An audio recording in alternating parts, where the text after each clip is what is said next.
आवाज आ रही है मालिक सबको? Is my voice clear? आवाज आ रही है सभी को? वॉइस क्लियर है मेरी?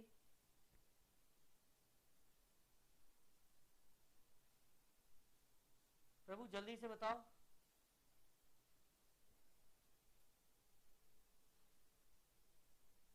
क्या आवाज स्क्रीन और ये क्लियर है?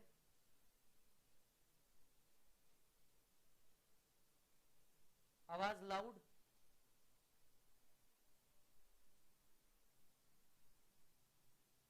कुछ जगह पे वॉइस लो आ रही है, तो क्या वॉइस का ऐसा इशू आ रहा है?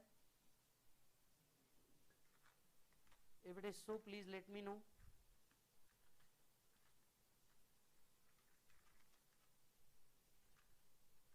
ओके, वॉइस कम है, ठीक है। गिव मी 2 मिनट्स, वॉइस को मैं एडजस्ट करता हूँ।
मालिक अब आवाज आ रहा है? एवरीबडी, अब आवाज आ रहा है क्या?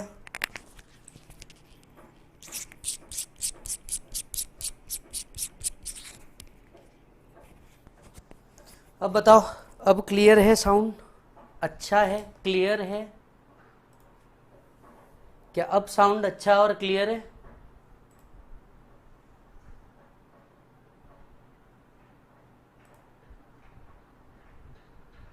चलो, अब सही है, ठीक है।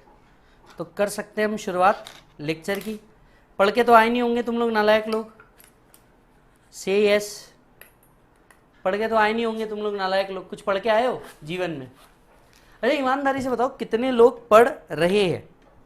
ईमानदारी से बताओ कितने लोग घर जाके हाँ भैया ईमानदारी से हम रिवाइज कर रहे हैं सर, ईमानदारी से सर रिविजन कर रहे हैं हम लोग, ऐसे कितने लोग हैं? अच्छा, पढ़ भी रहे हो, बहुत बढ़िया, सही है। तो चलो चालू करते हैं। अच्छा, आइए सर, हम डिस्कस कर रहे थे, अगर आपको याद हो तो हम लोग डिस्कस कर रहे थे सेक्शन नंबर 4। सेक्शन नंबर 4 पे हम लोग फिर से चलते हैं। हाँ, सेक्शन नंबर 4 पे हम लोग फिर से चलते हैं। क्या लिखा था जरा देखते हैं। सेक्शन नंबर 4 में लिखा था income tax is payable at the rate given in annual finance act in respect of any assessment year, in respect of any total income of any person in previous year. यहां से हम सबसे पहले person की definition को ढूंढने निकले। Section 2 subsection 31 ने हमें आजादी दी कि हम पर्सन की डेफिनेशन को पढ़ सकते हैं। सो एवरीबॉडी, वो डांस तो तुम्हारे को याद ही होगा, individual, HUF, firm, company, AOP, BOI, local authority, AJP. याद आ रहा है तुम्हारे को? जब पर्सन पढ़ रहे थे तो पता चला इनकम टैक्स में कई जगह पे पर्सन वर्ड की जगह असेसी वर्ड कवर है। बोलो कौन सा वर्ड कवर है? असेसी वर्ड कवर है। तो हम ढूंढने निकल गए असेसी मतलब क्या होता है। तो असेसी का डेफिनेशन सेक्शन 2 सबसेक्शन 7 के अंदर में लिखा था, every person who is liable to pay the tax और in respect of whom he is liable to pay the tax in case of clubbing provision, deemed to be an assessee and assessee in default। याद आ रहा है आपको मालिक? Assessee का definition पढ़ने के बाद, असेसी का डेफिनेशन पढ़ने के बाद यहां से हम आगे बढ़े, असेसमेंट ईयर प्रीवियस ईयर की ओर आगे बढ़े। जब हम असेसमेंट ईयर प्रीवियस ईयर की ओर आगे बढ़े तब हमें पता चला कि हमने बचपन से दो वर्ड पढ़ते आए हैं, कैलेंडर ईयर या तो फाइनेंशियल ईयर, लेकिन हमने ये भी सीखा कि क्यों प्रीवियस ईयर और असेसमेंट ईयर का कंसेप्ट लागू किया गया। यस, क्यों असेसमेंट ईयर और प्रीवियस ईयर का कंसेप्ट लागू किया गया? तो हमें पता चला कि भैया 12 महीने का कंपल्सन हमें नहीं चाहिए था, इसलिए प्रीवियस ईयर लगाया। What is previous year? Section 3 के हिसाब से year preceding the assessment year is called as previous year. It is the year in which income is earn. फिर हमने देखा असेसमेंट ईयर नाम की कोई चीज होती है। असेसमेंट ईयर कहां से चालू होता है? हर साल 1 अप्रैल को असेसमेंट ईयर चालू हो जाता है। यानी टेक्निकली देखा जाए तो एक पर्टिकुलर ईयर दो भूमिका निभाता है, वो प्रीवियस ईयर भी होता है और शायद वो किसी ना किसी के लिए असेसमेंट ईयर भी होता है, राइट? तो हमने एक जनरल रूल समझा, income of previous year is taxable in assessment year, income of previous year is taxable in assessment year. Yes, business start हुआ तो प्रीवियस ईयर कहां से काउंट करते हैं? लिखते हम पूरा ही है कि 21 22 प्रीवियस ईयर है, लेकिन जहां से बिजनेस स्टार्ट हुआ हम वहां से प्रीवियस ईयर काउंट करते हैं। यस, इसके बाद एक और चीज, हमने एक और चीज पढ़ी, क्या प्रीवियस ईयर एक दिन का भी हो सकता है? तो हमें समझ में आ गया कुल मिलाकर के कि हाँ, प्रीवियस ईयर एक दिन का भी हो सकता है, और यही वो मुख्य रीजन था जिसके कारण हमने फाइनेंशियल ईयर की डेफिनेशन को ना लेते हुए एक नए वर्ड का इजाद किया, दैट इज प्रीवियस ईयर। तो हमें एक बात तो अब तक समझ में आ गई कि प्रीवियस ईयर में इनकम कमाओ और उसके ऊपर टैक्स असेसमेंट ईयर में पे करो। यहां तक की बात हमारे समझ में आ गई। से यस, से यस, बोलो हाँ। यहां तक के हमारे को पूरी बात समझ में आ गई थी, यहां तक के हम स्ट्रेट अवे बोल चुके थे ओके में थैंक यू, डन। बड़े बेटा आगे चलो जी, अब आगे बढ़ते हैं। General rule, income of previous year is taxable in assessment year, लेकिन इसके कुछ एक्सेप्शन भी है, इसके कुछ एक्सेप्शन भी है। Give the next heading, exception to general rule.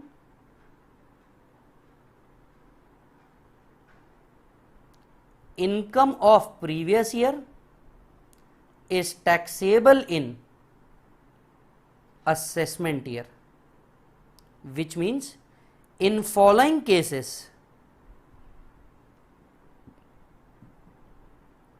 tax is paid in previous year itself। General rule, previous year में इनकम कमाओ, असेसमेंट ईयर में टैक्स दे दो, लेकिन इसके कुछ एक्सेप्शन है। एक्सेप्शन मतलब प्रीवियस ईयर में जो कमाई हुई इनकम है उस पर प्रीवियस ईयर में ही टैक्स दे देना होगा, ऐसा भी एक सिचुएशन है। सर तो कौन कौन से एक्सेप्शन है हम बताएंगे ना साहब आपको, A B C D E. पहला,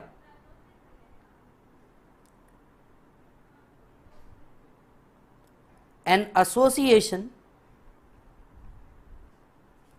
formed for short duration, non-resident shipping business,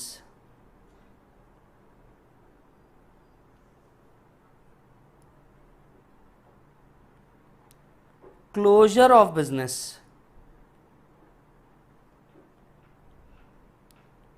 transfer of property to avoid tax, person leaving India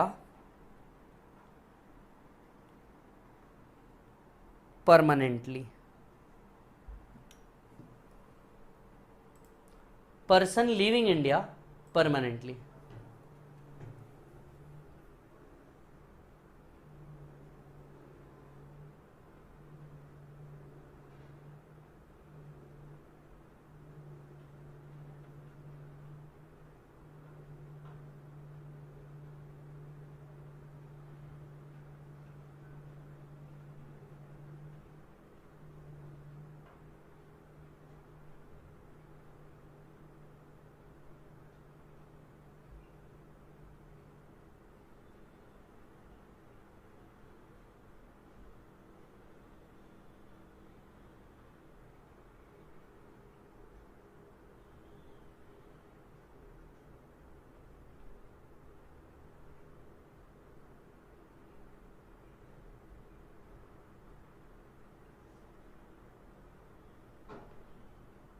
yes, done.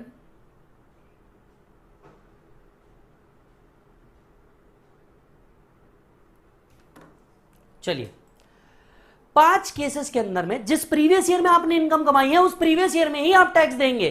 अब आप ये पूछेंगे कि सर ऐसा क्यों, अब उसके पीछे के कई अलग अलग लॉजिक है। यस,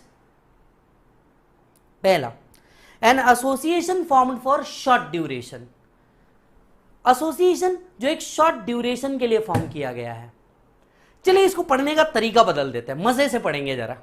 मुझे किसी व्यक्ति का नाम चाहिए, किसी का अपना नाम दे दो भैया जल्दी से, किसी का भी नाम, कोई अपना नाम दे दो। किसका नाम लूं जल्दी से बताओ, कोई एक नाम दे दो।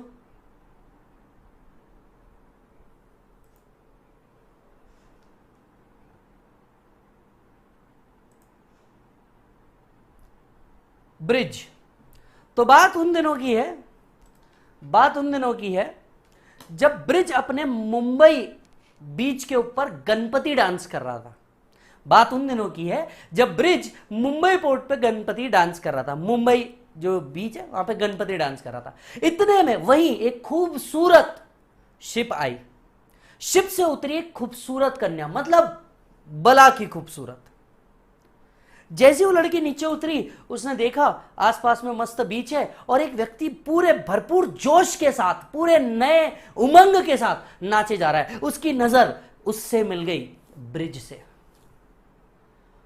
वो सुंदर गोरी महिला ब्रिज के पास चलते हुए गई, एकदम शानदार तरीके से ब्रिज के पास चलते गई और ब्रिज को बोली, ओ ब्रिज, तुम कितने हैंडसम हो, तुम यहां क्या कर रहे हो, तुम मेरे साथ चलो, मैं तुम्हें रॉकस्टार बनाऊंगी। क्या बोला उसने? उसने कहा तुम मेरे साथ चलो, मैं तुम्हें रॉकस्टार बनाऊंगी। ब्रिज अपना गांव का आदमी, ब्रिज अपना गांव का आदमी, वृंदावन निवासी। ब्रिज कहता है हाँ चलो चलो, जिधर चलना है उधर चलो, कहीं पे भी चलो, मेरे को कोई प्रॉब्लम नहीं है, लेकिन मैं 2 काम करके आता हूं। ब्रिज क्या कहता है? मैं 2 काम करके आता हूं। लड़की पूछती है कौन सा 2 काम? ब्रिज कहता है देखो, मेरी दुकान है, मैं अपनी सारा सामान बेच के आता हूं और अपनी दुकान बंद करके आता हूं। मैं अपना सारा सामान बेच के आता हूं, अपनी दुकान बंद करके आता हूं, फिर तू जिधर बोलेगी तेरे साथ चलेगा, मैं जिधर बोलेगी उधर चलेगा। लड़की ने कहा ठीक है, मैं तुम्हारा यहीं वेट कर रही हूं, जल्दी आओ। ब्रिज दौड़ते दौड़ते गया, सब कुछ बेचा, आया वापस। जैसे ही वापस आया, हाँ चलो, चलने के लिए रेडी हूं, तुम जहां बोलोगी वहां रेडी हूं, सब तैयारी करके आया हूं। लड़की नहीं, वो सब तो ठीक है, वो मुझे तुमसे 2 वादे चाहिए। ब्रिज देख यार, अब मैं इधर सब करके आया हूं, अब कंडीशन मत लगा। अब चाहिए मतलब चाहिए, क्या चाहिए? अब रॉकस्टार बनना है मतलब बनना है, शोहरत चाहिए मतलब चाहिए, ठीक है, चाहिए मतलब चाहिए। अब नहीं ना, मुझे तुमसे 2 वादे चाहिए। अभी क्या मरता क्या ना करता, ब्रिज अपना भाई बोले ठीक है बोल, कईयों की ख्वाहिशें तो मैंने यूं ही पूरी कर दी, तू तो फिर भी अपनी सी लगती है। वाह, वेरी गुड। मुझे तुमसे 2 वादे चाहिए, तुम मुझे छोड़ के कभी नहीं जाओगे। अरे पागल, कभी नहीं, आधी रात में बोला मैं हाजिर रहूंगा, कभी छोड़ के नहीं जाऊंगा तेरे को, तुम मुझे छोड़ के कभी नहीं जाओगे, और ये इंडिया जैसी प्लेस पे दोबारा कभी नहीं आओगे। अरे अपने को आने का ही नहीं है, अपन तेरे को छोड़े, अपने को आने का ही नहीं, अपन तेरे को छोड़ेगा ही नहीं। बात समझ रही है? ओके। तो इन सभी स्टोरी के बीच में जहां तुम्हारा मन भटक गया उसे वापस लाओ, ठीक है। इस पूरी स्टोरी के बीच में जहां तुम्हारा, इतने बेकार लोग हंस रहे हैं साले, इतने बेकार लोग हंसे जा रहे हैं, ध्यान से सुनो। तो पूरी स्टोरी को रिपीट करते हैं, मैं आपसे सवाल पूछते जाऊंगा, अपने कमेंट बॉक्स में फटाफट कमेंट करते जाना। सबसे पहले एक व्यक्ति वहां पे गणपति डांस कर रहा था। कौन गणपति डांस कर रहा था? नाम क्या था उसका? नाम क्या था भाई उसका? जल्दी जल्दी कमेंट करते हो, जल्दी जल्दी कमेंट करते हो। हाँ, ब्रिज था अपना भाई, ब्रिज गणपति डांस कर रहा था। इतने में कौन आई? इतने में कौन आई? हाँ भाई, इधर रिप्लाई भी करो।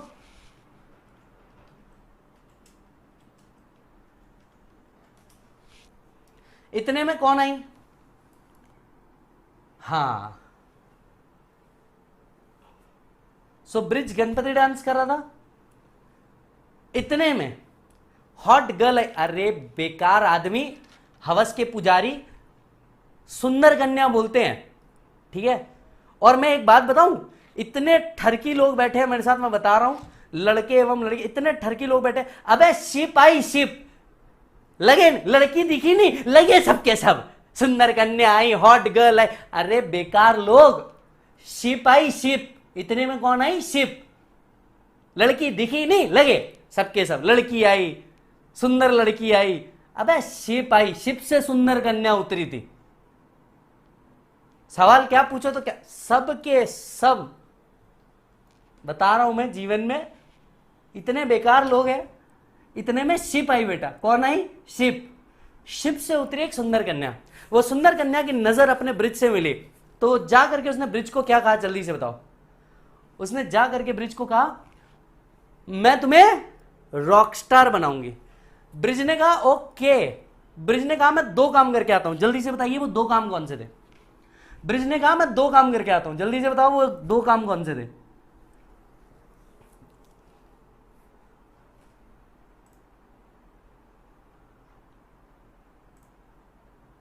हाँ हाँ, मैं वही बताऊं, सब सब मिलके मेरे को बिगाड़ रहे हो। हाँ, तो ब्रिज ने कहा मैं 2 काम करके आता हूं, अपना सारा सामान बेच के आता हूं और अपनी दुकान बंद करके आता हूं। ब्रिज ने कहा मैं 2 काम करके आता हूं, अपना सारा सामान बेच के आता हूं, अपनी दुकान बंद करके आता हूं। जैसे ही ब्रिज वापस आया, उस सुंदर कन्या ने कहा, उसकी महिला मित्र ने कहा, मुझे तुमसे 2 वादे चाहिए। प्लीज बताइए ये 2 वादे कौन से थे? प्लीज बताइए ये 2 वादे कौन से थे? मैं 2 काम करके आता हूं, सारा सामान बेच के आता हूं, दुकान बंद करके आता हूं, ठीक है। उसने बोला मैं तुमसे 2 वादे चाहिए। ये 2 वादे कौन से थे? तुम मुझे छोड़ के कभी नहीं जाओगे, और ये इंडिया जैसी प्लेस पे दोबारा कभी नहीं आओगे। बस 2 वादे मांगी। उसने कहा मेरे साथ ही निकल लो, मेरे साथ ही चल लो। क्लियर? चलिए अब इसे डालते हैं इस कंसेप्ट के अंदर में, इस स्टोरी को डालते हैं इस कंसेप्ट के अंदर में। ब्रिज हमारा क्या कर रहा था? गणपति डांस कर रहा था। Association form for short duration. Ganpati festival आने ही वाला होता है हर साल। गणपति लॉन्ग ड्यूरेशन के लिए होते हैं कि शॉर्ट ड्यूरेशन के लिए? Short duration. तो ब्रिज गणपति डांस कर रहा था, यहां से याद आएगा an association form for short duration. So AOP BY which is form for short duration. अब ऐसे जो मंडल होते हैं, गणपति मंडल होते हैं, उसके बाद में नवदुर्गा मंडल होते हैं, और इसके अलावा ऐसे कई एसोसिएशंस होते हैं जो बहुत शॉर्ट ड्यूरेशन के लिए फॉर्म होते हैं। शॉर्ट ड्यूरेशन के अंदर में भी ये अपनी इनकम कमाते हैं। अब आप गणपति मंडल को देख लीजिए, डोनेशन के थ्रू पैसा कमाता है, जितना कलेक्शन होता है उसके थ्रू पैसा कमाया जाता है। नवदुर्गा के अंदर में कलेक्शन होता है। इसके बाद में जो छोटे छोटे ऑर्गेनाइजेशंस होते हैं, जैसे F1 रेस होता है या कोई गेम का ऑर्गेनाइजेशन होता है इंडिया के अंदर में, तो ऐसे छोटे एसोसिएशन जो बहुत शॉर्ट ड्यूरेशन के लिए है, ये अपने टिकट बेच के, इवेंट का टिकट बेच करके पैसा कमाते हैं। आप सनबर्न इवेंट ले लीजिए, गोवा का सनबर्न इवेंट ले लीजिए, और association which is form for a short duration.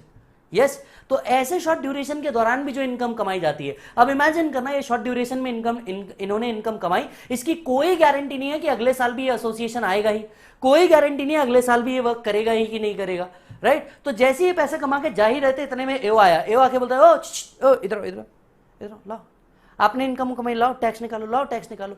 Association जो शॉर्ट ड्यूरेशन के लिए बने थे वो कहते सर काहे का टैक्स, सर कौन सा टैक्स, आप शायद समझे नहीं सर, आप शायद समझे नहीं sir, income of previous year is taxable in assessment year. मैं अगले साल आऊंगा ना, मैं अगले साल आऊंगा, पुढच्या वर्षी लवकर या, अगले साल आऊंगा, ठीक है, अगले साल दूंगा।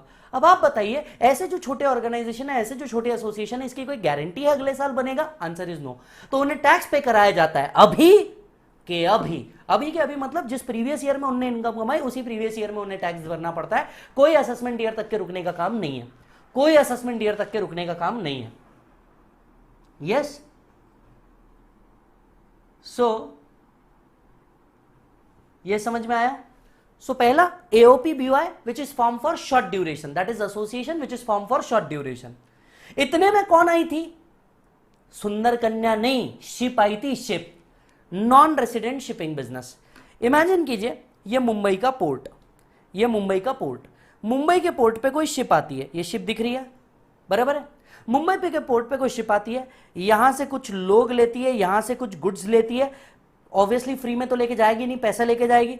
अब जब ये जाने वाली होती है, राइट, जाहिर सी बात है इसने इनकम कमाई होंगी, कुछ लोग लेके जा रहे होंगे, कुछ पार्सल लेके जा रहे होंगे, उसकी इनने इनकम कमाई होगी।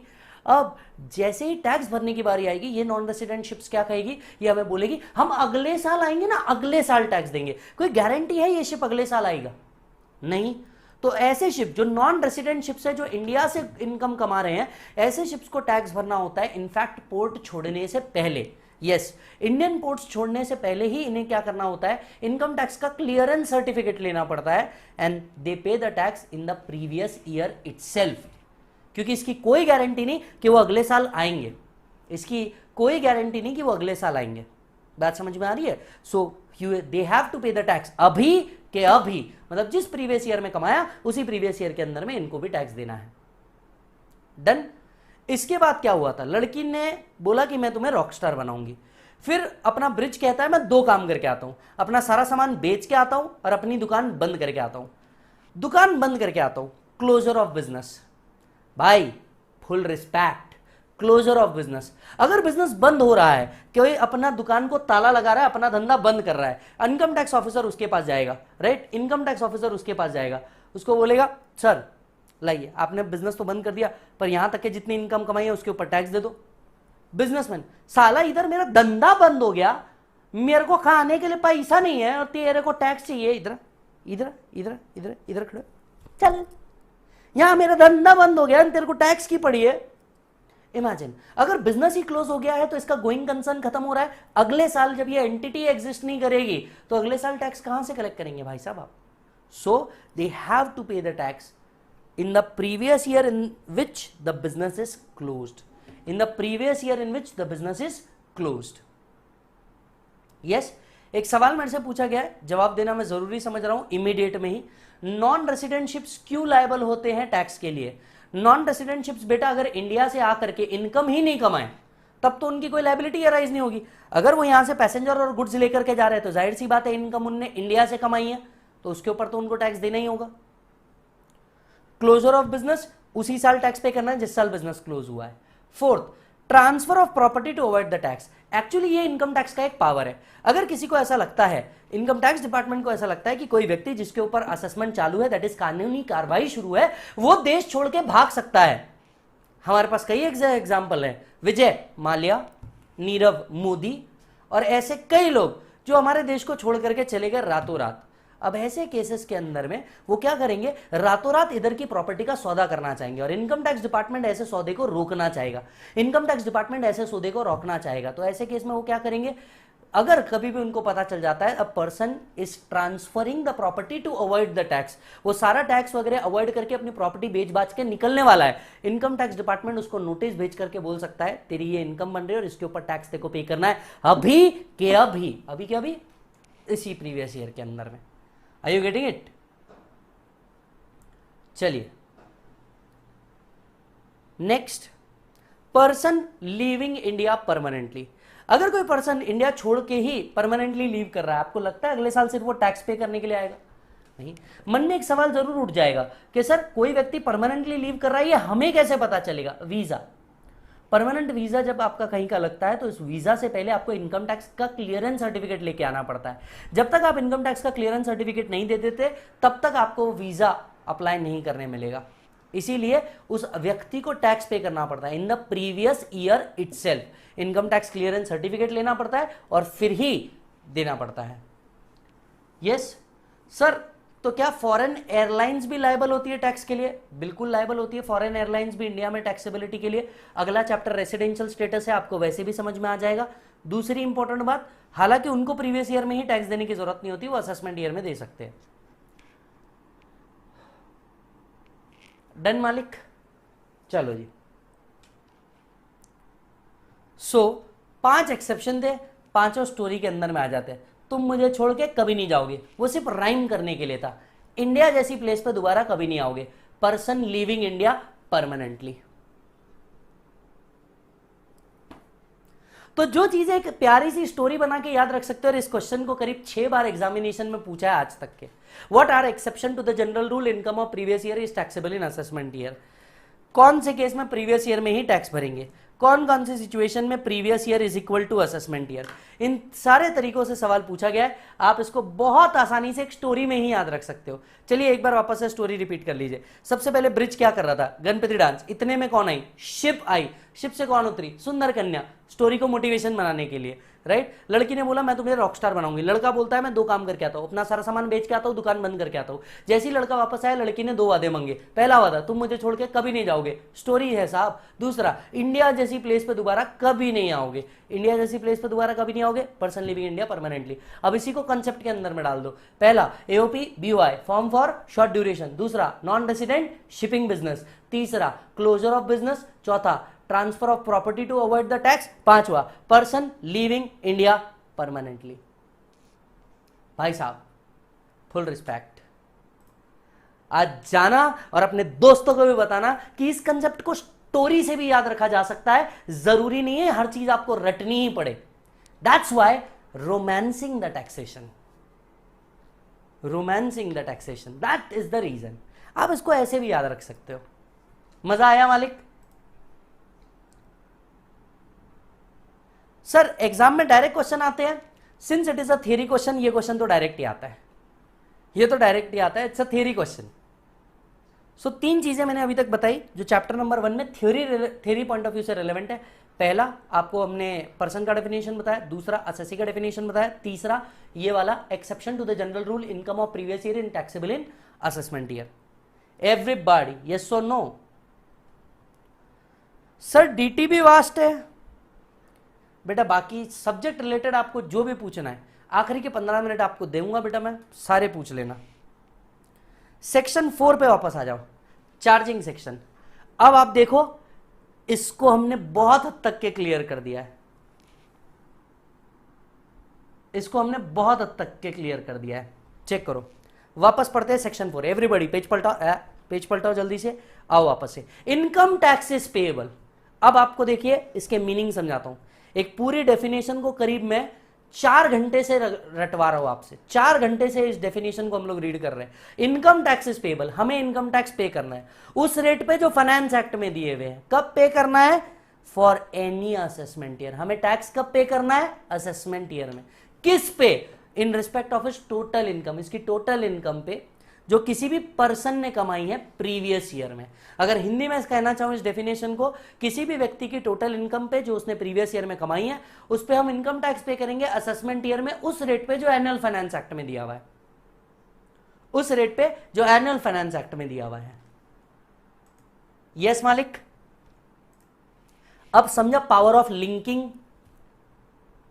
हमने सेक्शन 1 पढ़ा, 1 से डायरेक्ट 4 पे आए, 4 से हम 2 पे गए, जहां जहां वर्ड मिलते गए उसकी डेफिनेशन को हम अडॉप्ट करते गए। और याद रखिए मैं पूरा इनकम टैक्स में कोई भी चीज पर्टिकुलर लाइन में दी है मैं इसलिए नहीं पढ़ाऊंगा, जहां उसकी जरूरत होगी, जहां उसकी नीड होगी हम उसको वहां पढ़ेंगे, जहां उसकी नीड होगी हम उसको वहां पढ़ेंगे। Don't worry about it. Yes, चलिए। सो अब क्या बचता है?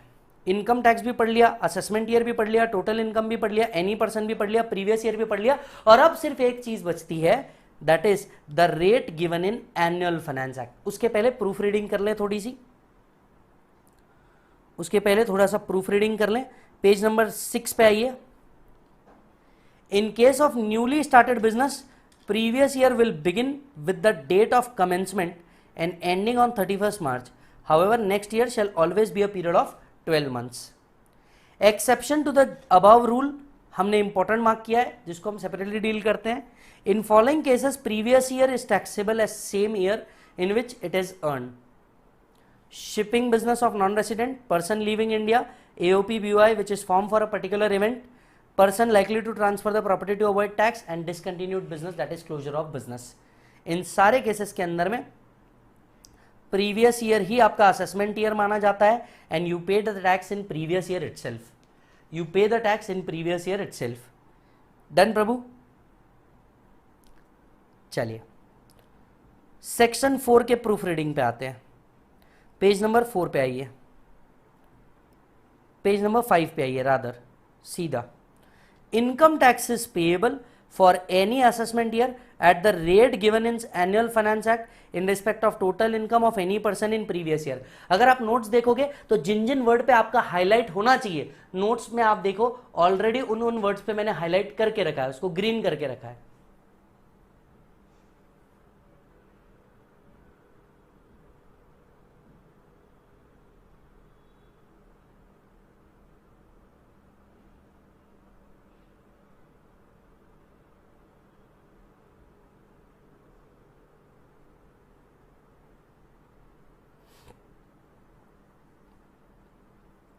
Done?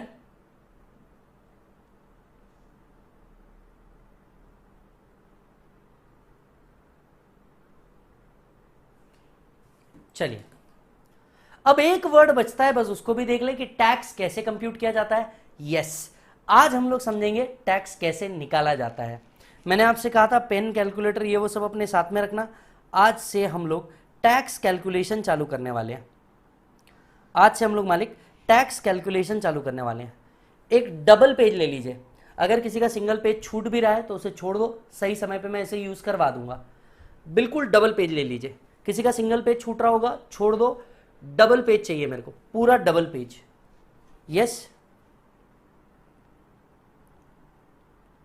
Tax rate for individuals, HUF, AOP, BOI, AJP, 3 part बनाइए, एक लेफ्ट पेज पे, एक मिडल पे और एक राइट पेज पे। बराबर? अगर किसी का सामने सिंगल पेज छूटा होगा उसको छोड़ दो, उसको बिंदास छोड़ दो। डबल पेज में इसको बनाना। इस पेज के बाद का जो नेक्स्ट पेज होगा वो भी खाली रखना, नोट्स के लिए लगने वाला है। बराबर? तो इस पेज के बाद का जो इमीडिएट नेक्स्ट पेज होगा वो भी खाली रखना, और उसके बाद जो एग्जाम्पल लिखाऊंगा वहां लिखना।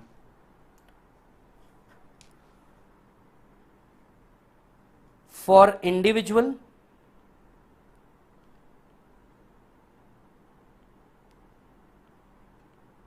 Resident below 60, non resident irrespective of age, HUF, AOP, BOI, AJP।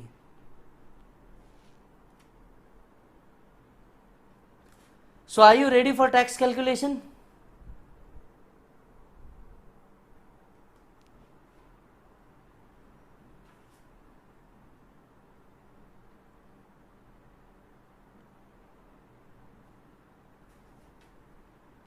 Individual, resident below 60, non-resident irrespective of age, HUF, AOP, BOI, AJP. यहां पे लिखिए particulars rupees shortcut.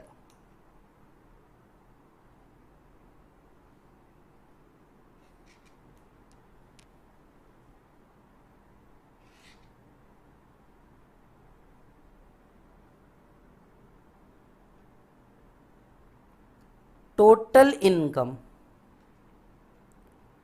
Up to 2,50,000 nil, shortcut भी नील.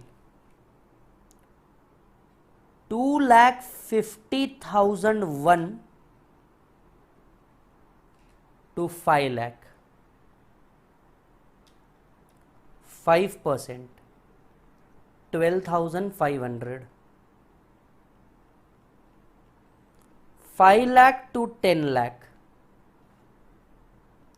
20%, 1,12,500.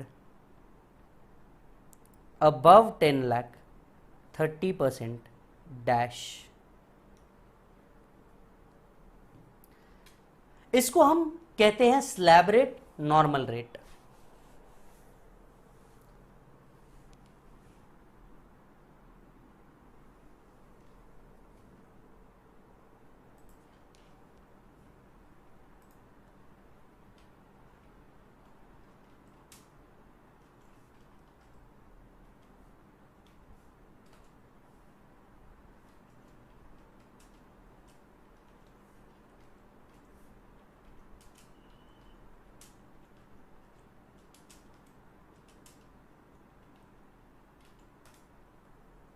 डन?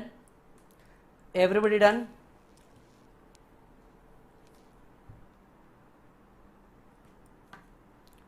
टोटल इनकम, याद करिए tax हम gross total income पे निकालते हैं या टोटल इनकम पे निकालते हैं? आप बिल्कुल सही है, हम किसके ऊपर निकालते हैं बेटा? टोटल इनकम पे निकालते हैं. टैक्स हम किस पे निकालते हैं बेटा? Total income. अब बीच वाला और बाजू वाला भी करीब इतनी ही स्पेस लेगा, और इसके नीचे का जो स्पेस है और नेक्स्ट पेज जो है, ये पूरे नोट्स के लिए ही हमें यूज करना है. कुल मिलाकर के 6 नोट्स आने वाली है. कुल मिलाकर के 6 नोट्स आने वाली है. ठीक है, 6 नोट्स आने वाली है. तो इसके नीचे का स्पेस में करीब 4 नोट आ जाएगी, 4 से 5 नोट नीचे के स्पेस में आ जाएगी, और नेक्स्ट पेज के अंदर में बची हुई नोट आ जाएगी. और जितने एग्जाम्पल लिखाऊंगा वो सीधा नेक्स्ट पेज के बाद लिखना. मतलब सबसे पहले स्ट्रेट अवे आपका डबल पेज जिसके ऊपर ये चार्ट बन गया, इसका नेक्स्ट पेज जो होगा ये भी यूज करना है हमें नोट्स के लिए. नेक्स्ट पेज जो आएगा वहां से हमें एग्जाम्पल्स चालू करने हैं. ठीक है, कैलकुलेटर निकाल लीजिए, अपना औजार हाथ में ले लीजिए, और अब हम जीरो से टैक्स समझने वाले हैं. हर बच्चा इस टैक्स को अगर सीख लिया तुमने, सीए बनने के बाद भी आपको ये टैक्स का कैलकुलेशन काम आएगा. यानी इतनी इंपॉर्टेंट चीज है. और यहां किसी का ध्यान भटक गया मेरे भाई तो बिल्कुल नहीं होगा. जो बच्चा पेन ड्राइव गूगल ड्राइव में देख रहा है, प्लीज इस पार्ट को स्पीड में मत देखना, स्लो कर लेना वीडियो को, चेक करो. अप टू 2,50,000 साल भर की इनकम, एन्युअली साल भर की इनकम अगर आपकी 2,50,000 रुपए तक की है, आपको कोई टैक्स नहीं देना. So up to 2,50,000 we call it as a basic exemption limit. हम इसे क्या कहते हैं? Basic exemption limit. साल भर में 2,50,000 रुपए तक की जो भी आपकी इनकम आ रही है, इसके ऊपर मालिक कोई टैक्स देना नहीं पड़ता. अब आप ये पूछेंगे व्हाई 250 ओनली? आपके मन में एक सवाल आना चाहिए कि 250 क्यों? उसका रीजन ये है कि जब सीबीडीटी ने इस प्राइस को डिसाइड किया, 250 को डिसाइड किया, तो उन्होंने देखा एक आम आदमी, एक एवरेजली अगर उसको एक मिडिल क्लास लाइफ भी इंडिया के अंदर में जीनी है, तो आज की तारीख में 20,000 रुपए पर मंथ तो उसको कमाना ही होगा. अगर उसको एवरेज लाइफ भी जीनी है तो 20,000 रुपए पर मंथ तो उसको कमाना ही होगा. से यस 20,000 12 महीने के हिसाब से अगर देख लिया जाए तो 2,40,000 रुपए हो जाते. ऊपर से 10,000 सरकार ने कंसिडर किया for the purpose of other expenses, कि भैया 10,000 से रिलेटेड, उससे रिलेटेड कुछ भी हो सकता है. तो 2,50,000 रुपए कुछ इस तरीके से उन्होंने डिटरमाइन करके रखा. हालांकि उन्होंने कोई क्लियर कट गाइडलाइन नहीं दी कि ये 250 ही क्यों, बट हां अगर हम एक रैशनल भी देखें तो 20,000 रुपए महीने के खर्चे तो आराम से लग जाते हैं. प्लस 10,000 रुपए का एक एडिशनल स्लॉट उनने दे के रखा दवा दारू या अदर चीजों के लिए, राइट। सो अप टू 2,50,000 साल भर का, up to 2,50,000 there is no tax, there is no tax. हम इसे कहते हैं बेसिक एग्जम्पशन लिमिट। 2,50,000 रुपए तक का अमाउंट को क्या कहते हैं हम लोग? Basic exemption limit, basic exemption limit, बराबर।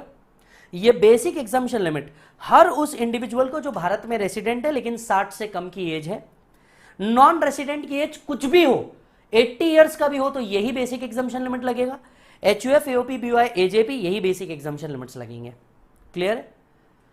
द मूवमेंट इनकम 2.5 लाख के ऊपर गया 5 लाख रुपए तक के, the tax rate is 5%। The tax rate is 5%। 5% का यहां पे टैक्स रेट आ जाएगा। अब स्लैब रेट कहा जाता है इसे। स्लैब का मतलब क्या? Up to certain amount there is no tax, यहां से ऊपर गए तो एक मार्जिनल टैक्स बढ़ता है जिसको हम लोग स्लैब रेट कहते हैं। पूरा इनकम टैक्स प्रोग्रेसिव बेसिस पे वर्क करता है। अब आप कहेंगे प्रोग्रेसिव बेसिस क्या होता है? प्रोग्रेसिव बेसिस का मतलब होता है बेटा higher the income higher the tax. जैसे जैसे आपकी इनकम बढ़ती जाएगी आपसे टैक्स कलेक्शन भी उतना ज्यादा बढ़ता जाएगा। सो पूरा इनकम टैक्स को आप दे सकते हो, जैसे जैसे आपकी इनकम बढ़ती जा रही है वैसे वैसे आपका टैक्स भी बढ़ता जा रहा है, जैसे जैसे आपकी इनकम बढ़ती जा रही है वैसे वैसे आपका टैक्स भी बढ़ता जा रहा है। So up to 2,50,000 there is no tax, about 2,50,000 but up to 5 lakh rupees the tax is 5%। The tax is 5%। तो क्यों ना एग्जाम्पल लिया जाए। नेक्स्ट पेज भी छोड़ दीजिएगा, उसके आगे से चालू कीजिए। एग्जाम्पल नंबर 1 लिखो, बेसिक। सपोज मेरी टोटल इनकम 2,40,000 है, सपोज मेरी टोटल इनकम 4,90,000 है। अब टैक्स क्या निकलेगा? जल्दी से कमेंट करो और कुछ भी मत लिखो।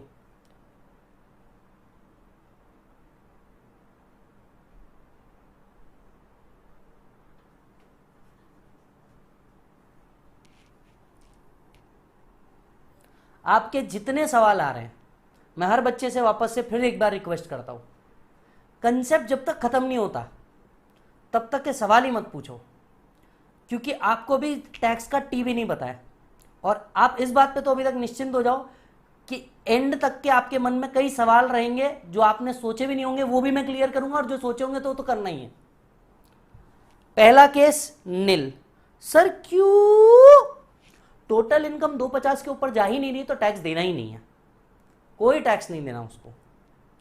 सेकंड केस में कितना आएगा? एक जवाब आ रहा है 24,500, एक जवाब आ रहा है 24,500। अच्छा जी, अब इधर देखिए, 490 में से सबसे पहले आपको 2,50,000 माइनस करने होंगे, that is basic exemption limit. इसीलिए तो हम कहते हैं ये स्लैब रेट है। Up to particular amount there is no tax. 2.5 lakh तक आपको टैक्स ही नहीं लगना, जो बच गया उसे हम कहेंगे बैलेंस। ये हो गया बैलेंस। बैलेंस आया आपका 2,40,000 रुपीज। इस बैलेंस पे टैक्स रेट होगा कितने परसेंट के हिसाब से? 5% के हिसाब से। सो टैक्स लाइबिलिटी कितनी आएगी? 12,000 रुपीज। लाइबिलिटी कितनी आएगी? 12,000 रुपीज। क्या सीखे? क्या सीखे? Up to certain limit there is no tax which is called as basic exemption limit. यहां तक सरकार आपसे टैक्स लेगी नहीं। इससे ऊपर जो गया about 250 up to 5 lakh the tax rate is 5%। अरे एवरीबॉडी, मालिक getting it? Everybody, are you getting it?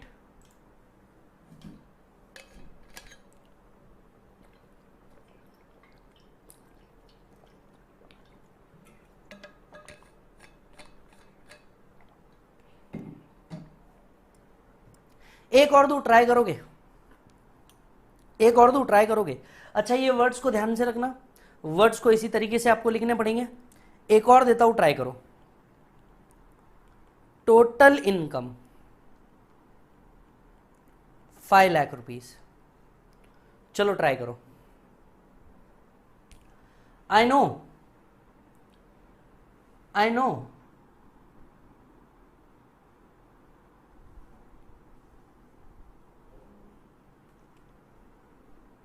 आप बहुत आराम से निकाल लोगे। कैलकुलेटर पे तुम्हें 2 मिनट में जम जाएगा, बट प्लीज अभी कैलकुलेटर को यूज मत करो, सिर्फ पहले समझो कंसेप्ट को। आंसर निकालने की कोई जल्दी नहीं है।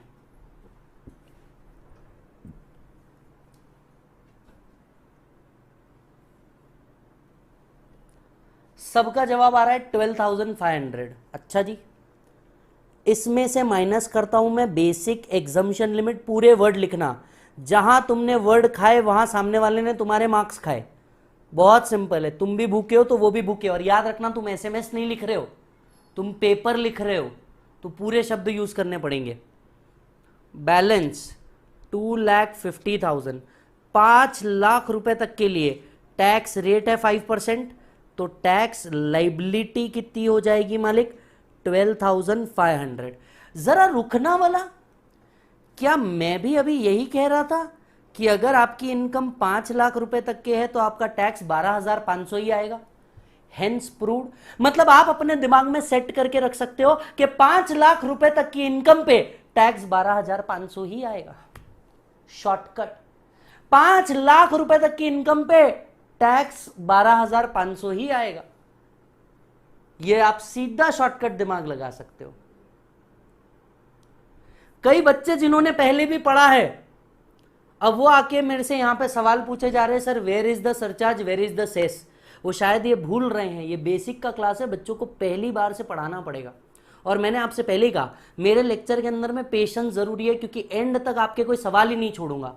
तो whomsoever is this Bollywood music creations in this particular course, please थोड़ा सब्र रखिए, सब आएगा आपको। ये समझ में आया बेटा? अप टू 2,50,000, यहां पे 2,50,000 टू 5 लाख, इसके आगे लिखिए एग्जाम्पल 1। अब नीचे आइए, डालिए नोट। नोट में सबसे पहला note, rebate under section 87A। Sir अब ये रिबेट क्या होता है जीवन में? रिबेट का मतलब होता है discount from tax. Income tax department को भी समझ में आ गया कि भैया डिस्काउंट देना जरूरी है। इंडिया में डिस्काउंट नहीं दिए बगैर कोई प्रोडक्ट खरीदा नहीं जा सकता, तो डिस्काउंट देना तो जरूरी है। अब ये डिस्काउंट क्यों दिया गया, इसके पीछे के कुछ बेसिक लॉजिक है। ये डिस्काउंट क्यों दिया गया? कई सालों से डिमांड चल रही थी कि बेसिक एग्जम्पशन लिमिट को बढ़ा दो, बेसिक एग्जम्पशन लिमिट को बढ़ा दो। कई टैक्स पेयर डिमांड कर रहे थे कि बेसिक एग्जम्पशन लिमिट को इंक्रीज कर दो, लेकिन सरकार बेसिक एग्जम्पशन लिमिट को इंक्रीज नहीं करना चाहती थी, इसलिए उन्होंने रिबेट लेके आया as an alternative solution. Rebate tax में से डिस्काउंट देता है। कंडीशंस क्या क्या है रिबेट की? रिबेट की कंडीशंस क्या क्या है? assessee should be individual,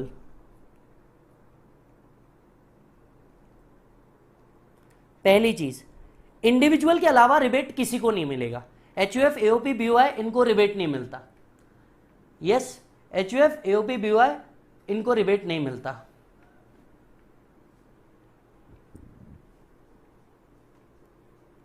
he should be resident, non resident है तो रिबेट नहीं मिलता। रेसिडेंट होना चाहिए, इंडिविजुअल होना चाहिए। Total income does not exceed 5 lakh. Total income 5 lakh रुपए के ऊपर नहीं जानी चाहिए। Total income normal plus special excluding exempt income. Line लिख के रखिए, अभी नहीं समझेगा आपको। ये जो लाइन है ये बस लिख के रख दीजिए। So assessee should be individual, he should be resident, total income does not exceed 5 lakh. आपकी जो टोटल इनकम है वो 5 लाख से ऊपर नहीं होनी चाहिए। अगर ऐसा हुआ so rebate is equal to lower of a 100% of tax, be ₹12,500।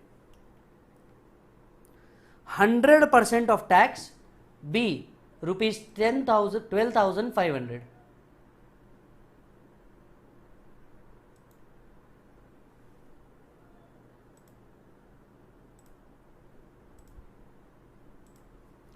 He should be individual, he should be resident, total income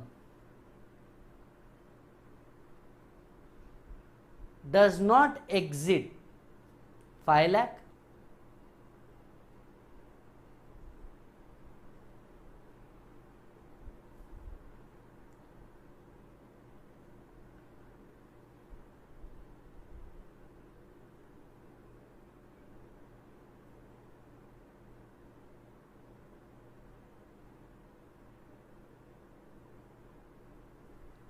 done. चलिए अब इसको समझते हैं। एग्जाम्पल नंबर 2 लिख दीजिए यहां पे, पेज आगे लाइए। एग्जाम्पल नंबर 2,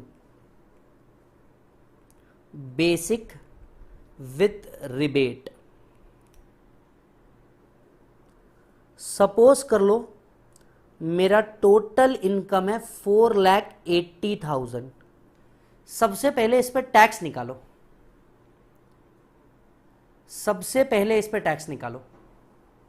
चलो कम ऑन एवरीबॉडी, मेरे को सिर्फ टैक्स निकाल के दिखाओ। सभी लोग फटाफट टैक्स निकाल के दिखाओ। और पूरे वर्ड लिखना है, कैलकुलेटर पे जवाब नहीं चाहिए, पूरे वर्ड लिखो, आदत लगाओ। कैलकुलेटर पे मैं भी 1 मिनट में जवाब ला सकता हूं, मेरे को कैलकुलेटर वाला आंसर नहीं चाहिए अभी।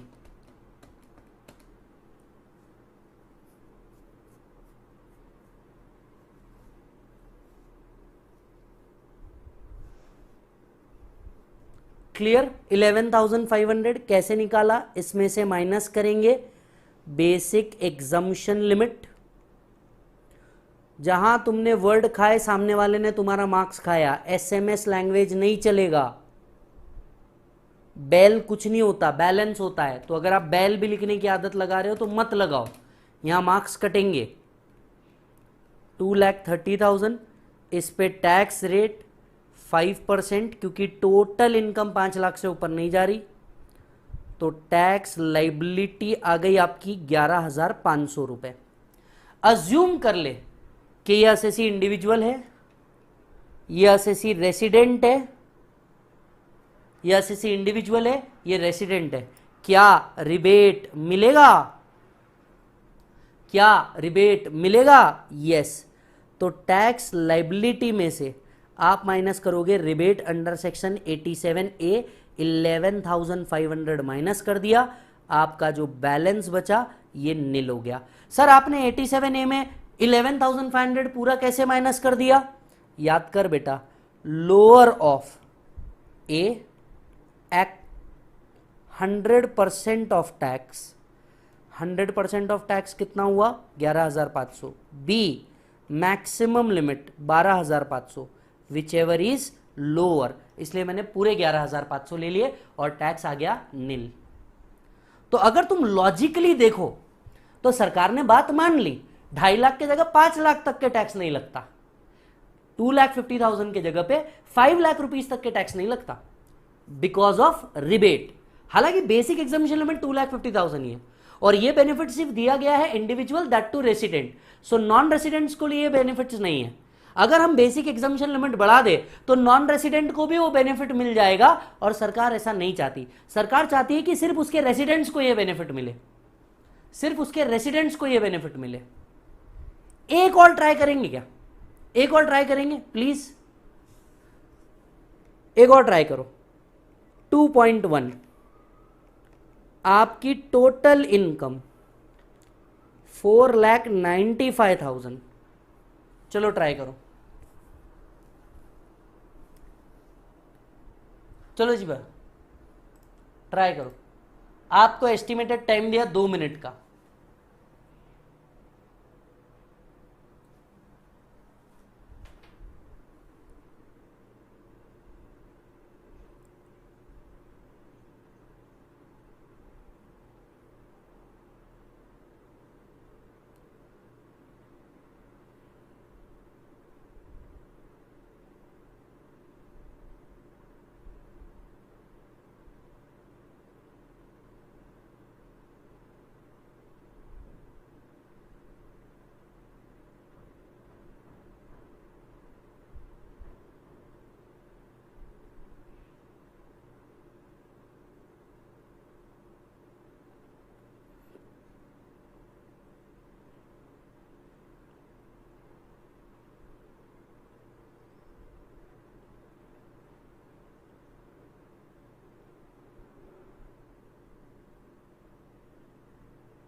Everyone done?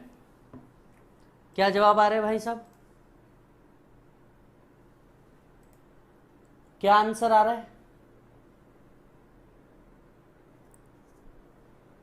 इसमें से माइनस करेंगे बेसिक एग्जम्पशन लिमिट 2,50,000, बैलेंस बचा 2,45,000। इस पे टैक्स रेट लगाएंगे 5% से, टैक्स लाइबिलिटी निकलेगी ईमानदारी से 12,250। क्या रिबेट मिलेगा? अज्यूम कर लो वो इंडियन है, रेसिडेंट है, अंडर सेक्शन 87A 12,250 पूरा मिल जाएगा और आपका बैलेंस टैक्स बच जाएगा nil. Everybody are you getting it?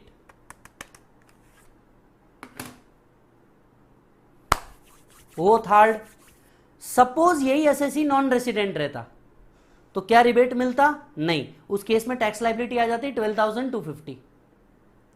उस केस में टैक्स लाइबिलिटी आ जाती 12,250। Game over. Are you getting मालिक?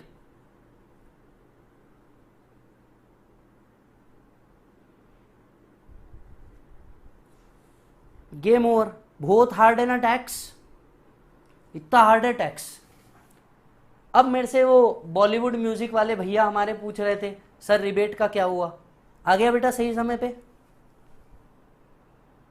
सो पेशेंस रख मेरे भाई, सब मिल जाएगा। अच्छा जी, रिबेट तक का कंसेप्ट सबको समझ में आ गया? रिबेट तक का कंसेप्ट सबको समझ में आ गया?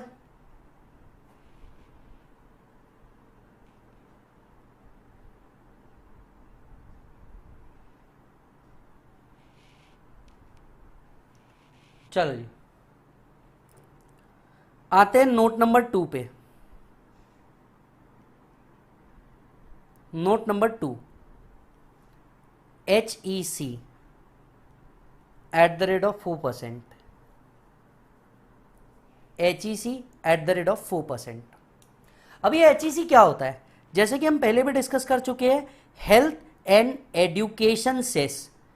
याद होगा तो कुछ दिनों पहले मैंने आपको सेस क्या होता है ये सिखाया था और मैंने आपसे कहा था कि आगे के चैप्टर में सब समझेगा, कितना परसेंट होता है, किस पे लेते, कैसे लेते, वो अब सब सीखेंगे।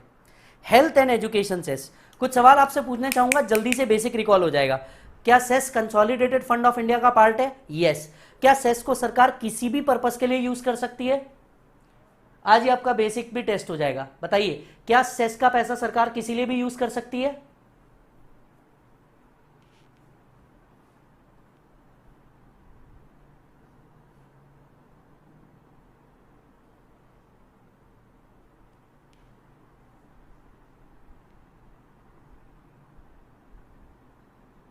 इलियास कह रहा है हाँ सर किसी लिए भी यूज हो सकती है।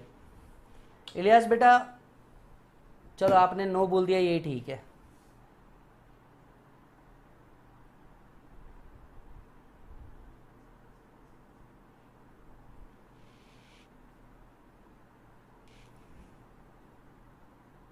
Everybody done?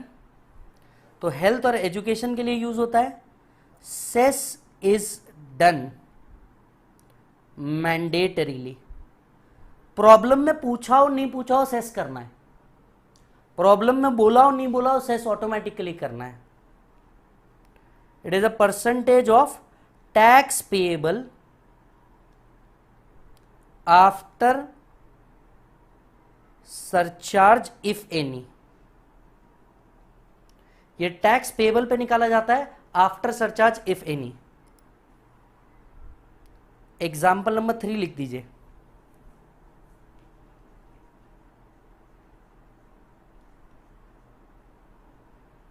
आओ, example number 3, assessee is individual, he is resident, total income 4,98,000। पहले सिर्फ टैक्स निकालो।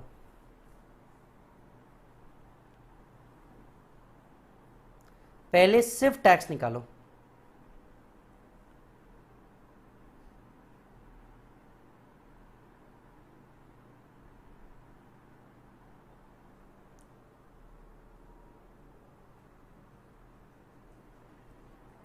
इसमें से क्या माइनस करोगे मेरे बच्चा, मेरा भाई? बेसिक एग्जम्पशन लिमिट, बोल हाँ। 250 माइनस कर दे, तेरा बैलेंस बच जाएगा 498 माइनस 250, ये आ जाएगा 2,48,000। इस पे टैक्स रेट लगा लेना मेरे भाई तू 5% के हिसाब से, तेरा टैक्स लाइबिलिटी निकल जाएगा 12,400 रुपीज। एवरीवन, अब मुझे बताओ, पहले सेस लगाना चाहिए या रिबेट लगाना चाहिए? इतने बारीक में ही जाएंगे बेटा, इतना ही स्लो पढ़ाऊंगा और ऐसे ही पढ़ाऊंगा, ये बात समझ लेना। इतना ही स्लो पढ़ाऊंगा और ऐसे ही पढ़ाऊंगा, क्योंकि अगर मैं एवरेज बच्चा हूं तो मेरे साथ जितना बेटा है सब एवरेज बच्चा है। तुम कितने भी रैंक लाए हो, तुमने कितने भी मार्क्स लाए हो, कोई मैटर नहीं, जीरो से करेंगे। मेरे लिए हर बच्चा काउंट करता है। क्या रिबेट मिलेगा या पहले सेस लगेगा? बच्चे कह रहे हैं सर पहले सेस लगा दो, गलत। पहले सेस नहीं होता, cess is the last activity you should do. इसमें से देखिए, रिबेट टैक्स में से डिस्काउंट है, तो डिस्काउंट मारने के बाद जो बैलेंस टैक्स बचेगा उस पे सेस लगना चाहिए। Rebate is a discount from tax, so आप इसमें से माइनस करेंगे rebate under section 87A। I think पूरा माइनस कर दूं तो किसी को बुरा नहीं लगना चाहिए। आपका टैक्स आ जाएगा नील। सर तो यहां तो हमें सेस सीखने को मिला ही नहीं। आ रहे हैं भैया, काहे टेंशन ले रहे हो। एक और example, total income individual non resident, individual non resident 4,52,000। चलो निकालो अब, चलो ट्राई करो। हर बच्चे ने ट्राई करना है,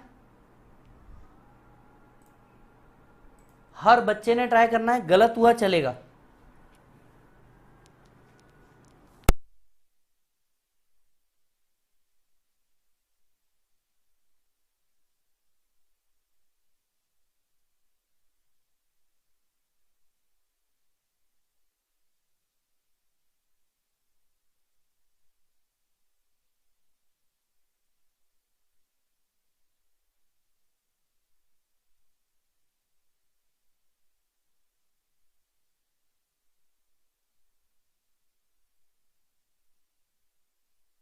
चलो बच्चों, क्या निकला? एनीवन? यहां जवाब आ चुका है 10,100। वेरी गुड, सब बच्चों के लिए वेरी गुड। इसमें से सबसे पहले माइनस करेंगे basic exemption limit. Sir non resident को भी मिलता है, हमने ऊपर ही लिख दिया, सबको मिलता है, सबको मिलता है, ठीक है। बैलेंस बचा आपका 4,52,000 में से 2,50,000 माइनस हुआ, 2,02,000 बचा। इस पे टैक्स रेट 5% के हिसाब से आएगा। टैक्स लाइबिलिटी आया आपका 10,100 रुपीज। रिबेट मिलेगा नहीं, पर HEC अप्लाई हो जाएगा 4% के हिसाब से। इस पे 4%, 404 रुपए लगा दीजिए, टोटल कर दीजिए 10,504। चलो करो जल्दी से।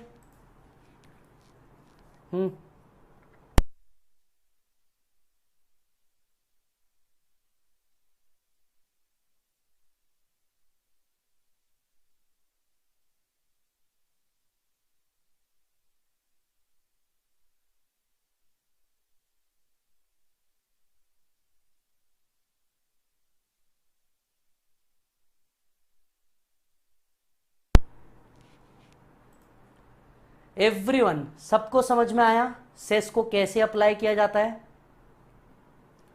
टैक्स का 4%, इनकम का 4% नहीं, टैक्स का 4% अपने को क्या लेना होता है? सेस लेना होता है। तो आप हेल्थ एंड एजुकेशन से पूरा लिखने की जगह आप सीधा HEC लिख सकते हो, HEC@4%। सर क्या एग्जाम में भी यही फॉर्मेट यूज करना है? बिल्कुल यूज कर, वही फॉर्मेट है जो इंस्टीट्यूट दे रहा है। एवरीबॉडी, बहुत हार्ड, समझ में आया? रिबेट का इंपैक्ट कैसे आएगा, अदर देन रिबेट का इंपैक्ट कैसे आएगा? अब तक मैंने सिर्फ 3 एग्जांपल लिए हैं। सर इस प्रॉब्लम में तो हमें कहीं नहीं मैंने बोला था सेस लगाना है, कहीं बोला नहीं। जहां टैक्स पेबल निकालने बोला वहां पे पूछना नहीं है, डायरेक्ट करना है। बहुत हार्ड, बहुत हार्ड। चिल्लर है रे, चिंदी है। अपने साथ पढ़ते रहो बहुत आराम से, तुम्हारा सारा कुछ हो जाएगा। Rebate clear, cess clear. बढ़ते हैं आगे। अब आते हैं बेटा, अब आते हैं नेक्स्ट पार्ट के ऊपर। Note number 3, round of. Section 288A, section 288B, round of income, round of tax, both are rounded off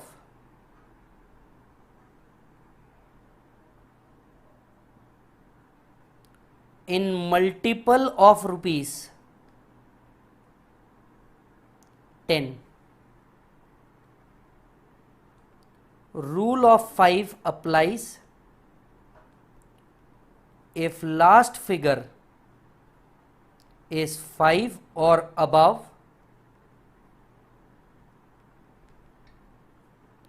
higher side round off.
Done है बच्चे?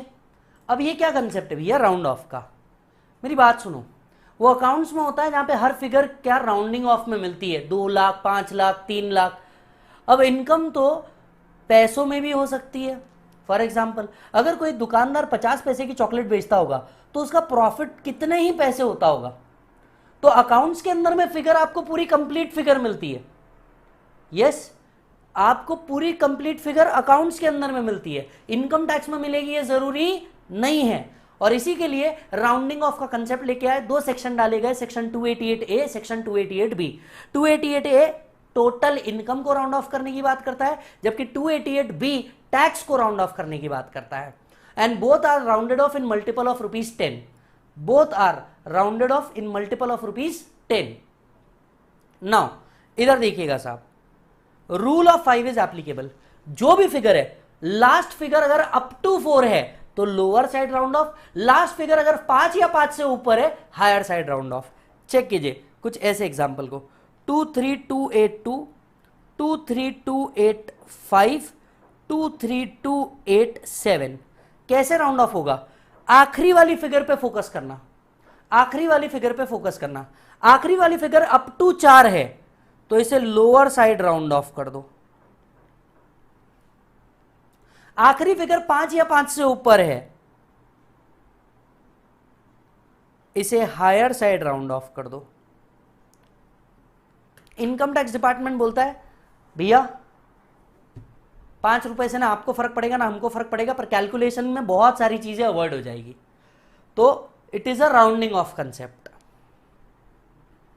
पर ऐसे तुम्हें थोड़ी ना समझ में आएगा, मुझे पता है तुम्हें एक एग्जाम्पल चाहिए, मैं जानता हूं तुम्हें एक एग्जाम्पल चाहिए। C S example number 4,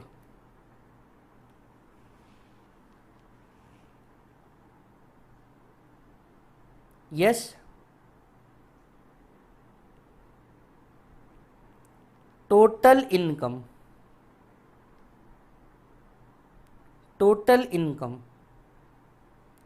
individual non resident 4,78,236।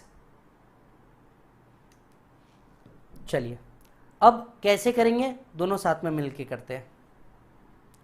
सबसे पहले जैसे ही आपको दिख जाए ये कंप्लीट फिगर नहीं है, यहां पे हमें राउंड ऑफ करना है।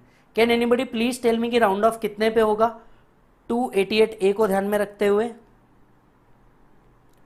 सेक्शन 288 को ध्यान में रखते हुए,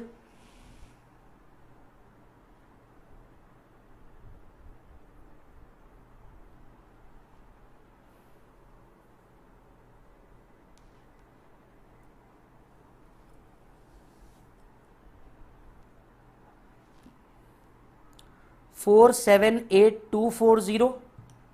अब ये राउंडिंग ऑफ हो गया।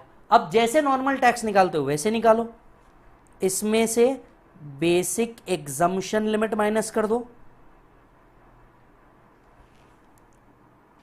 2,50,000 बेसिक एग्जम्पशन लिमिट माइनस कर दो,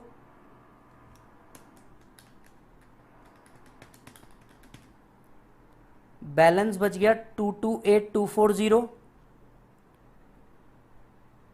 इसमें टैक्स रेट लगाओ 5% का, 11,412 आ गया। ये तो टैक्स हुआ, क्या रिबेट मिलेगा? से यस मिलेगा, से यस मिलेगा।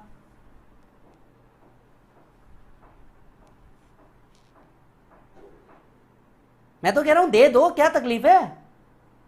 अरे फेंक के मारो रिबेट उसके मुंह पे।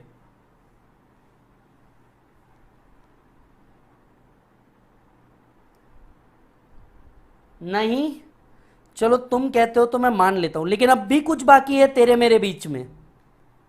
सेस 456 रुपीज, पॉइंट मैंने काउंट तक नहीं किया।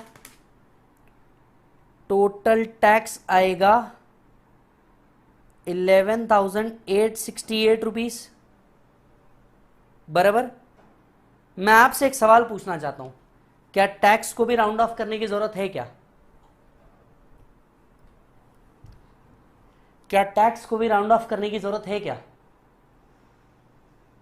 कौन मेरे भाई जल्दी से बता, क्या टैक्स को भी राउंड ऑफ करने की जरूरत है क्या? यस, टैक्स भी राउंड ऑफ होता है अंडर सेक्शन 288B 11870। बहुत हार्ड है ना बेटा। जो बच्चे सबसे पहले इम्पेशेंट हो रहे थे कि सर सेस क्यों नहीं लगाया, रिबेट का क्या हुआ, अब समझ में आ गया कि आपके दिमाग में जो नहीं है वो भी मेरे दिमाग में है। कोई पहली बार नहीं पढ़ा रहा हूं मेरे भाई सब्जेक्ट, फाइनल के बच्चों को ऑलरेडी पढ़ा रहे हैं हम लोग भाई। तो ये मालूम है हमें कि बच्चे को कहां से उठाना है, कैसे उठाना है और कहां तक लेके जाना है, इस पॉइंट तक जहां तक उसके सारे डाउट्स ही क्लियर हो जाए। अब बताओ, जो 15-20 मिनट पहले दिमाग में चल रहा था अब वो चल रहा है? मजा आ गया? हाँ बेटा, इसीलिए, और मैं आपको पहले ही बता दूं, अच्छा पढ़ना और कम समय में पढ़ना एक साथ पॉसिबल नहीं है, इसीलिए पेशेंस रखो। मेरे साथ सिर्फ एक ही चीज बोलता हूं आपको, भाई साहब पेशेंस रखो। जो जो सवाल तुम्हारे मन में भी नहीं है वो सवाल ला के दे दूंगा, क्योंकि तुमको जितने लोगों ने ये क्लास रेफर की होगी उनने कुछ तो सोच के रेफर की होगी। फुल रिस्पेक्ट मालिक, आ गए पूरे कंसेप्ट के ऊपर। अब देखो, अब जब तुम इस चार्ट को पढ़ोगे, ध्यान से सुनना, जब इस चार्ट को पढ़ोगे तो टैक्स निकालते वक्त ही तुम्हें पता रहेगा रिबेट क्या होता है, नोट क्या होती है, राउंड ऑफ क्या होता है। ये जो सेल्फ नोट तुम प्रिपेयर कर रहे हो ना, ये तुम भूलोगे नहीं। आपके मन में एक सवाल जरूर आना चाहिए कि सर जब आपने इतनी बेहतरीन नोट्स बनाई हैं तो आप क्लास में लिखवा क्यों रहे हैं? मेरे पापा के कारण। सर आपके पापा के कारण? हाँ, मेरे पापा के कारण। मेरे पापा कहता है 100 बकी और 1 लिखी, जिसका मतलब होता है हम डिस्कस कितना भी कर लें और किताबों में आपके कितना भी लिखा हो, लेकिन जब बच्चा अपनी हैंडराइटिंग में अपने हाथ से लिखता है तो उसको रिटेनिंग पावर आ जाता है। 100 बकी और 1 लिखी, तुम कितनी भी बड़बड़ कर लो, लिखा हुआ चीज तुमको याद रहेगा। बस इसलिए आपको लिखाता भी हूं। यस, चलो मालिक इधर आओ। सेठ थोड़ा सा आगे बढ़ जाए। Up to 2,50,000 nil, up to 2,50,000 nil, 2,50,000 तक कोई टैक्स नहीं देना। 2,50,000 से 5 लाख तक के 5%, शॉर्टकट इज 12,500। ये क्लियर हो गया शॉर्टकट कैसे आया, क्यों आया, कैसे निकाला? जिसको याद नहीं आ रहा वो जाके अपनी कैलकुलेटर चलाएं। 5 लाख में से 2,50,000 बेसिक एग्जाम्पशन लिमिट का, जहां तक के कोई टैक्स नहीं आने वाला, बचे हुए पे 5%, 12,500। यानी दिमाग में एक चीज सेट कर दो, अगर 5 लाख के ऊपर की इनकम है तो 5 लाख तक का तो टैक्स 12,500 ही आएगा। 5 लाख तक का टैक्स तो 12,500 ही आएगा। So up to 5 lakh rupees the tax will be fixed 12,500। Clear है? ये दिमाग में सेट करके रख दो। अब 5 लाख से थोड़ा सा ऊपर बढ़ते हैं। If your income exceed 5 lakh but up to 10 lakh rupees, the tax rate becomes 20%. The tax rate became 20%. अच्छा जी, चलो एग्जाम्पल नंबर 5 लिखो यहां पे। हर कंसेप्ट पे एग्जाम्पल है बेटा, हर कंसेप्ट पे। आ जा आगे। एग्जाम्पल नंबर 5 सुन बेटा, तेरी टोटल इनकम, पहले मैं एक सॉल्व करके दिखाता हूं फिर सॉल्व करना। टोटल इनकम हुई बेटा तेरी 8 लाख रुपीज सपोज। अब तुझे 8 लाख पे टैक्स निकालना है, लेकिन ये जो टैक्स होता है ये तो स्लैब वाइज निकलता है। ये जो टैक्स होता है ये स्लैब वाइज निकलता है। मतलब हमें 2 रास्ते हैं यहां पे। इधर सुनो, लिखना कुछ मत, सिर्फ देखना। लिखना कुछ मत, सिर्फ देखना। एक, आप शॉर्टकट यूज कर लो। दूसरा, आप लॉन्ग कट में जाओ। मैं आपसे कहूंगा दोनों भी इंस्टीट्यूट वैलिड रखता है, दोनों में से कुछ भी करो, इंस्टीट्यूट आपको मार्क्स देगा। लॉन्ग कट क्या है? लॉन्ग कट ये है कि अप टू पहले 2,50,000 तक के नील, नेक्स्ट 2,50,000 तक आपका 5% होगा, क्योंकि टोटल इनकम जब तक 5 लाख है ये आएगा 12,500 रुपए।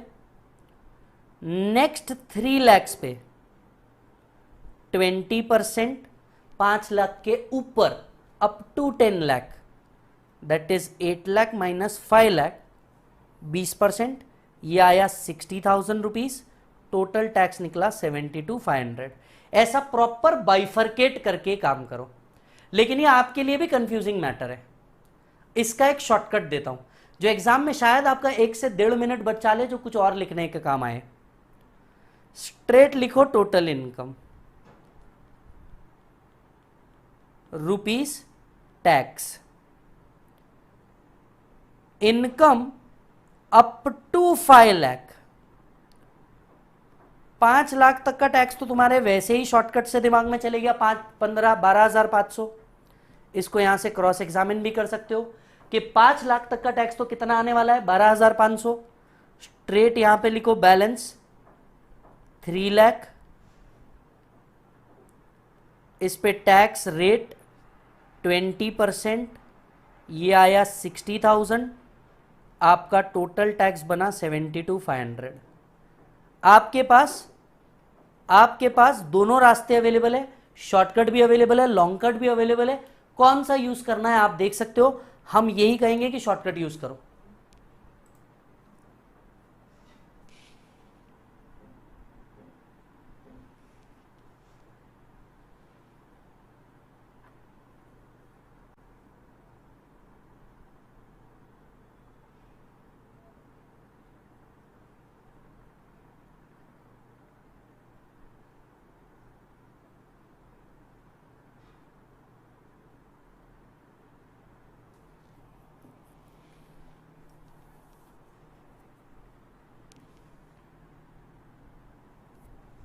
Is it done?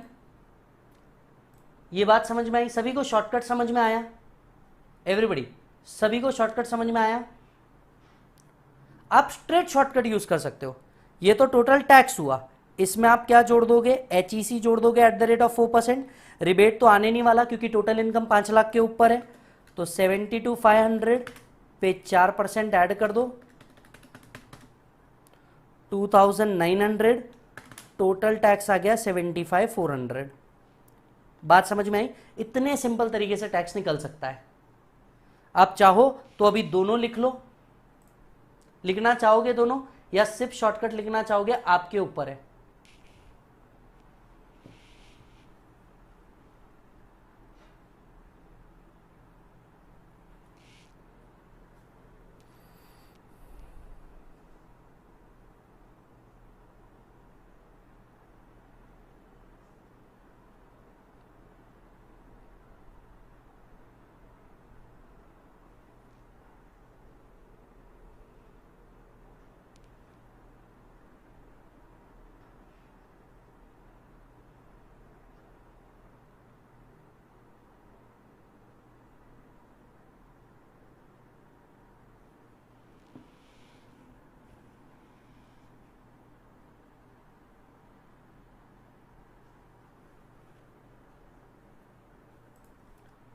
Prabhu done?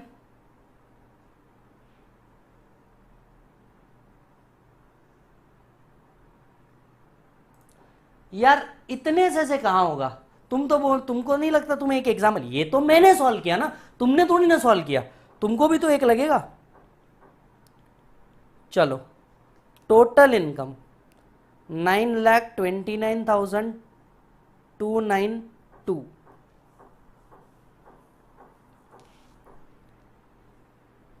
करो सॉल्व। पूरे 2 मिनट है आपके पास।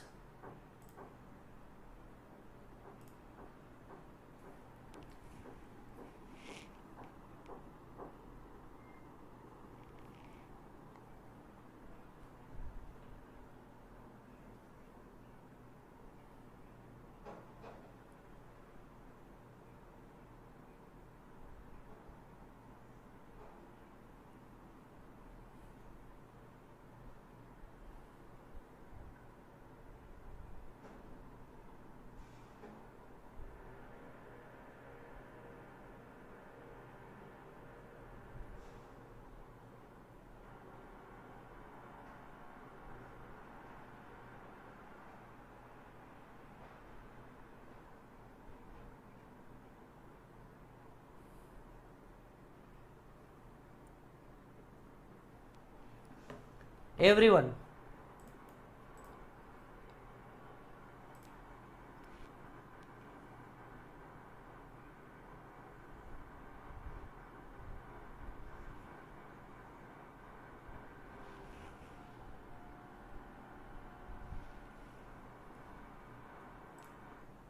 मल्टीपल चीजें एक साथ दिया है मैंने। एक बच्चे का जवाब आ गया यहाँ पे, आयुष कहते हैं सर 1,02,290।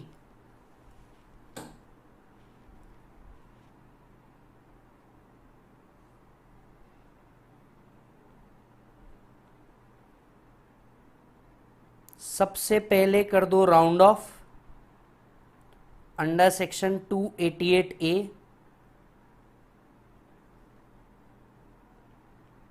फिर इनकम कहां तक का आपको पता है टैक्स, 5 लाख तक का आपको पता है 12,500 ही आने वाला है। आ जाओ फिर बैलेंस डाल दो।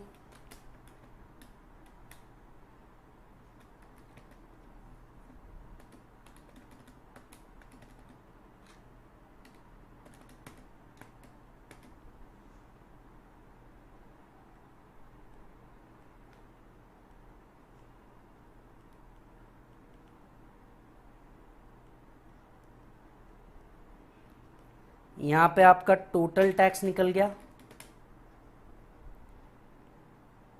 9,8358। अब भी कुछ बाकी है तेरे मेरे बीच में, आपको बुरा नहीं लगना चाहिए। टोटल बच्चों फाइनल आंसर इज 102292, पर ये भी सही नहीं है क्योंकि अब भी राउंड ऑफ बाकी है अंडर सेक्शन 288B 102290, और जिसका ये जवाब आया है भाई, फुल रिस्पेक्ट।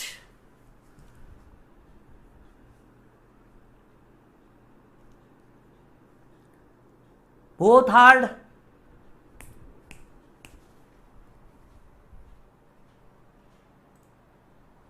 खत्म ना सेट, फिर और क्या चाहिए तुमको?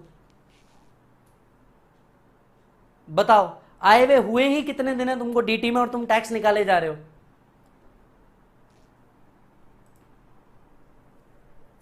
डन मालिक? Everybody done?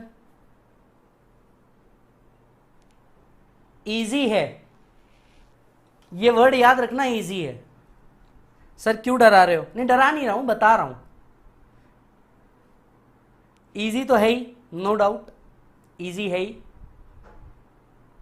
चलिए, सो यहीं रुकेंगे आज। आप घर पे जितना पढ़ाया बस उतना पढ़ के आ जाना, बाकी कुछ नहीं चाहिए। जितने प्रॉब्लम मैंने पढ़ाए हैं उतने प्रॉब्लम आप पढ़ के आ जाना, जितने प्रॉब्लम मैंने पढ़ाए उतने प्रॉब्लम ईमानदारी से घर पे करके आ जाना।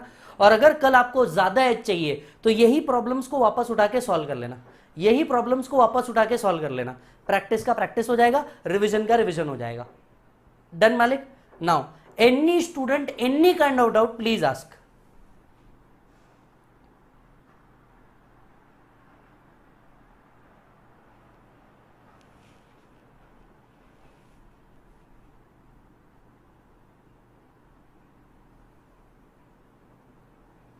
अब आपके जितने सवाल है पूछिए सर।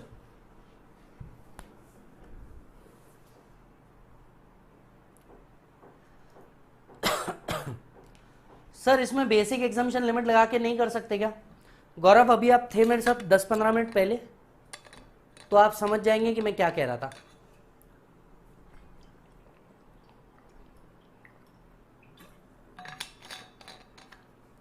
आप लॉन्ग कट लगा के भी सॉल्व कीजिए। बिल्कुल सर, आज आपका लास्ट डेमो लेक्चर है? नहीं, कल भी होगा।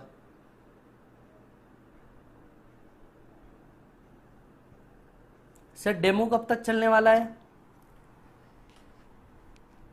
अभी 2 दिन और चलेगा, don't worry.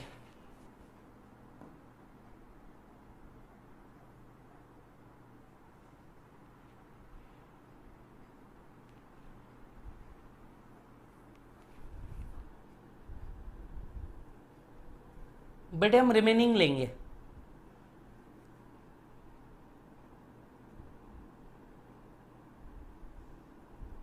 Everybody done? So that's it. कोई और डाउट होगा, कुछ होगा, प्लीज व्हाट्सएप कर दीजिएगा। मैं अगेन रिपीटेडली थर्ड टाइम आप सभी को कह रहा हूं, डाउट सिर्फ प्लीज व्हाट्सएप पे करिएगा। आप मेरे को इंस्टा पे डाउट भेज रहे हैं, मैं नहीं देखता हूं बेटा, मेरा टीम हैंडल करता है। टेलीग्राम पे मैं नहीं हैंडल करता हूँ, डाउट सिर्फ व्हाट्सएप पे। और जब भी आप व्हाट्सएप पे करें प्लीज इमीडिएट रिप्लाई एक्सपेक्ट मत कीजिए। Give us 48 hours time to handle this query at least for the minimum. Yes, thank you so much, bye bye, take care.